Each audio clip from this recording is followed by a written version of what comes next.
Welcome to aptitude problem solving. So మనం ఈ రోజు ఈ ప్రాబ్లమ్ ఎలా సాల్వ్ చేయాలో చూద్దాం. మనం ఈ క్వశ్చన్ అబ్జర్వ్ చేస్తే ఒక్కో నెంబర్ మధ్య డిఫరెన్స్ ఉంది. అలాగే హింట్ వచ్చేసి ప్రైమ్ నెంబర్స్ వాడాలి. సో ఈచ్ క్వశ్చన్ నెంబర్ మధ్యలో డిఫరెన్స్ అబ్జర్వ్ చేస్తే ఒక్కో దానికి ఒకటి సంబంధం లేదు. సో దీన్ని మనం ప్రైమ్ నెంబర్స్ వాడి సాల్వ్ చేద్దాం. ఫస్ట్ వచ్చేసి 2. సో 2 కి ఏం యాడ్ చేస్తే 2 వస్తుంది. 0 ప్లస్ 2 ఈక్వల్ టు 2. నెక్స్ట్ వచ్చేసి ప్రైమ్ నెంబర్ వచ్చేసి 3.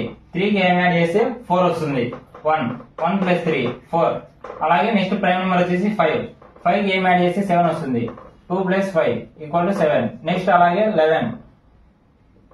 ఇక్కడ ప్రైమ్ నెంబర్ ఇక్కడ 10 రావాలి. 3 ప్లస్ 7 ఈక్వల్ టు 10. నెక్స్ట్ వచ్చేసి 15 రావాలి. మన దగ్గర ఉన్న ప్రైమ్ నెంబర్ వచ్చేసి 4 ప్లస్ 11 ఈక్వల్ టు 15. అలాగే 18 వచ్చేసి 13 ప్లస్ 5 ఈక్వల్ టు 18. 13 తర్వాత మనకు నెక్స్ట్ ప్రైమ్ నెంబర్ వచ్చేసి 17. అలాగే ఈ ప్యాటర్న్ ప్రకారం మనం నెక్స్ట్ 6 రాసుకోవాలి. 6 plus 17 equal to 23. So the answer is 23.